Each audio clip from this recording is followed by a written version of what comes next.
ਗੱਡੀ ਨੂੰ ਚਲੋ ਮਾਰਾਂ ਬਾਹਰ ਕੱਢਦਾ ਫਿਰ। ਚਲੋ ਜੀ ਮੈਂ ਕੱਢ।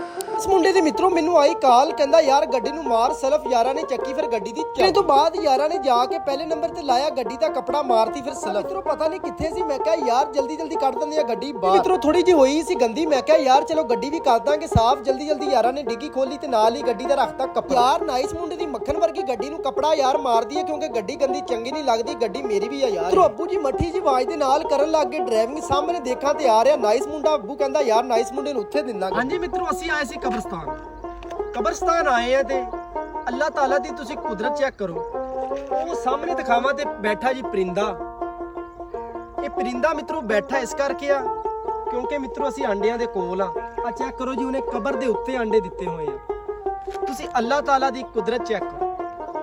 ਯਾਰ ਅੱਜ ਬੱਚੇ ਮਹੱਲੇ ਦੇ ਵਿੱਚ ਕਿਉਂ ਫਿਰਦੇ ਆ? ਬੱਚਿਆਂ ਨਾਲ ਲੱਗੀਆਂ ਹੋਈਆਂ ਰੌਣਕਾਂ, ਜਿਵੇਂ ਪਤਾ ਲੱਗੇ 1 ਮਈ ਦੀ ਹੈਗੀ ਅੱਜ। ਦੁਪਹਿਰ ਦੇ ਖਾਣੇ ਦੇ ਵਿੱਚ ਮਿੱਤਰੋ 2 ਗਰਮਾ ਗਰਮ ਰੋਟੀਆਂ ਨਾਲ ਲਾਈ ਹੋਈ, ਉੱਤੇ ਚਟਨੀ, ਨਾਲ ਜੀ ਆਲੂ ਪਕੌੜੀਆਂ ਦਾ ਸਾਥ। ਮਿੱਤਰੋ ਨਾਈਸ ਮੁੰਡਾ ਗੱਡੀਓ ਚਲਾਉਂਦਾ ਰਹਿੰਦਾ ਜਾਂ ਬਾਹਰ ਬਹਿ ਕੇ ਮੋਬਾਈਲ ਚਲਾਈ ਜਾਂਦਾ। ਮੈਂ ਕਿਹਾ ਤੈਨੂੰ ਹੋਰ ਕੋਈ ਕੰਮ ਨਹੀਂ? ਕਹਿੰਦਾ ਚੁੱਪ ਹੋਏ। ਤੇਰੀ ਜੇਬੀ ਹੋਈ ਸੀ ਖਾਲੀ। ਨਾਈਸ ਮੁੰਡਾ ਬੈਠਾ ਬਾਹਰ। ਮੈਂ ਕਿਹਾ ਇਹਨੂੰ ਦਬਾਉਂਦੇ ਆ ਥੋੜਾ ਜਿਹਾ, ਇਹਨੇ ਨਾਲ ਹੀ ਦੇ ਦੇਣੇ ਪੈਸੇ। ਮਿੱਤਰੋ ਮੱਠੀ ਜੀ ਆਵਾਜ਼ ਦੇ ਨਾਲ ਹੀ ਆ ਗਿਆ 5000।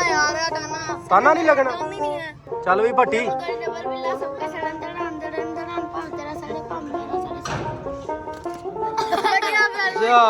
ਜੀ ਮਿੱਤਰੋ ਨੰਨੇ ਮੁੰਨੇ ਬੱਚਿਆਂ ਨੂੰ ਲਾਤੀ ਆਫਰ। ਜਿਹੜਾ ਇਹਨਾਂ ਚੋਂ ਦੂਰੋਂ ਤਾਨਾ ਲਾਏਗਾ ਉਹਨੂੰ ਲੱਭਣਗੇ 10 ਰੁਪਏ। ਨੰਨੇ ਮੁੰਨੇ ਬੱਚੇ ਦੇਖਾਂ ਤੇ ਹੋ ਗਏ ਜੀ ਤਾਨਾ ਲਾਣੇ ਨੂੰ ਸਟਾਰਟ। ਮੈਂ ਕਿਹਾ ਦੇਖਦੇ ਆ ਜੀ ਕਿਹਦਾ ਲੱਗਦਾ ਤਾਨਾ, ਉਹਨੂੰ ਲੱਭ ਜਾਣਗੇ 10 ਰੁਪਏ। ਯੰਗਸਟਰ ਮੁੰਡੇ ਨੇ ਲਾਇਆ ਤਾਨਾ, ਲੇਕਿਨ ਉਹਦਾ ਤਾਨਾ ਕੋਈ ਨਹੀਂ ਲੱਗਿਆ। ਮੈਂ ਕਿਹਾ ਲਓ ਵੀ ਦੂਜੇ ਦੀ ਆ ਗਈ ਵਾਰੀ। ਮਿੱਤਰੋ ਇਹਦਾ ਦੇਖਦੇ ਆ ਤਾਨਾ ਲੱਗਦਾ ਕਿ ਨਹੀਂ, ਚੈੱਕ ਕਰਦੇ ਆ। ਯਾਰ ਇਹਦਾ ਵੀ ਤਾਨੇ ਕੋਈ ਨਹੀਂ ਲੱਗਦਾ ਨਹੀਂ ਹੈ। ਮੇਰੇ 10 ਰੁਪਏ ਬਚ ਜਾਣਗੇ। ਚੈੱਕ ਕਰੋ ਯਾਰ ਨਿਆਣੇ ਕਿੰਨੇ ਬੈਠੇ ਆ। ਲਓ ਜੀ ਤੀਜਾ ਆਇਆ, ਉਹਦਾ ਵੀ ਮੈਨੂੰ ਲੱਗਦਾ ਤਾਨਾ ਕੋਈ ਨਹੀਂ ਲੱਗਣਾ। ਲਓ ਜੀ ਤਾਨਾ ਉਹਦਾ ਵੀ ਕੋਈ ਨਹੀਂ ਲੱਗਣਾ ਹੋਵੇ ਤੇ ਮਿੱਤਰੋ ਐਸੀ ਯਾਰ 10-15 ਮੇਰੇ ਮਹੱਲੇ ਦੇ ਯੰਗਸਟਰ ਮੁੰਡੇ ਸੀ। ਮੈਂ ਕਿਹਾ ਯਾਰ ਇਹਦਾ ਤਾਨਾ ਲੱਗਦਾ। ਇਹਦਾ ਤਾਨਾ ਮਿੱਤਰੋ ਅੱਗੇ ਵੀ ਇਹਨੇ ਬੜਾ ਡਾਲਾ ਲਾਇਆ, ਹੁਣ ਦੇਖਦੇ ਇਹਦਾ ਤਾਨਾ ਲੱਗਦਾ ਕਿ ਨਹੀਂ। ਇਹਦਾ ਵੀ ਤਾਨਾ ਮਿੱਤਰੋ ਕੋਈ ਨਹੀਂ ਲੱਗਦਾ।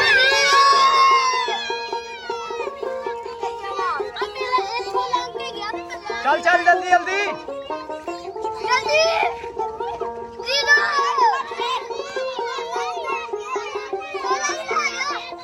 ਚੱਲ ਚੱਲ।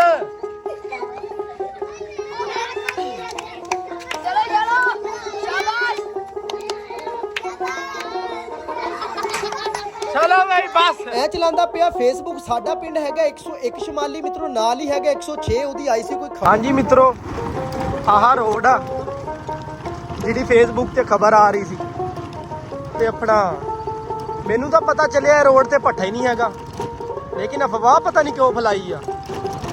ਮੇਰੇ ਹਿਸਾਬ ਨਾਲ ਮਿੱਤਰੋ ਮੈਂ ਥੱਲੇ ਇੱਕ ਕਮੈਂਟ ਪੜਿਆ ਜਾ ਕੇ। ਕਮੈਂਟ ਭਾਈ ਜੀ, ਕਮੈਂਟ ਦੇ ਵਿੱਚ ਲਿਖਿਆ ਹੋਇਆ ਕਿ ਇਹ ਰੋਡ ਬਣਾਇਆ ਜਾਏ। 4 ਸਾਲ ਹੋ ਗਿਆ ਰੋਡ ਨਹੀਂ ਬਣਿਆ। ਮਿੱਤਰੋ ਮੈਂ ਹੋ ਗਿਆ ਜ਼ਲੀਲ। ਅਫਵਾਹ ਬੜੀ ਭੈੜੀ ਸੀ, ਕਹਿੰਦੇ ਪੱਠੇ ਤੋਂ ਪਤਾ ਨਹੀਂ ਕੀ ਨਿਕਲਿਆ। ਮੈਂ ਕਿਹਾ ਹੱਦ ਹੋ ਗਈ। ਬਾਅਦੋਂ ਜਦੋਂ ਮੈਂ ਉਰੇ ਆਇਆ ਰੋਡ ਤੇ, ਇੱਥੇ ਤਾਂ ਮਿੱਤਰੋ ਪੱਠਾ ਹੀ ਕੋਈ ਨਹੀਂ ਸੀ ਯਾਰ। ਹੱਦ ਹੋ ਗਈ ਯਾਰ, ਪ੍ਰੈਂਕ ਹੋ ਗਿਆ ਮੇਰੇ ਨਾਲ ਜੀ। ਮਿੱਤਰੋ ਖਾਲੇ ਦੇਖਾਂ ਤੇ ਹੋਏ ਆ ਖੁਸ਼ਕ। ਨਹਿਰੀ ਪਾਣੀ ਬੰਦ ਹੋਏ ਆ, ਇਸ ਕਰਕੇ ਮਿੱਤਰੋ ਜ਼ਮੀਨਾਂ ਨੂੰ ਪਾਣੀ ਕੋਈ ਨਹੀਂ ਲੱਗ ਰਿਹਾ।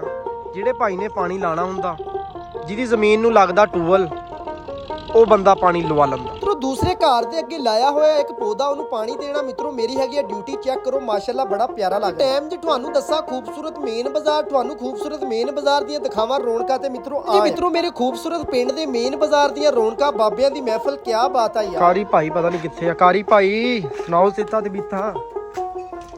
ਹੋਰ ਮਾਸ਼ਾਅੱਲਾ ਦੁੱਧ ਚੋ ਰਹੇ ਹੋ ਸਾਡੇ ਵਾਲੀ ਮੱਝ ਦਾ, ਕਿਆ ਬਾਤ ਹੈ।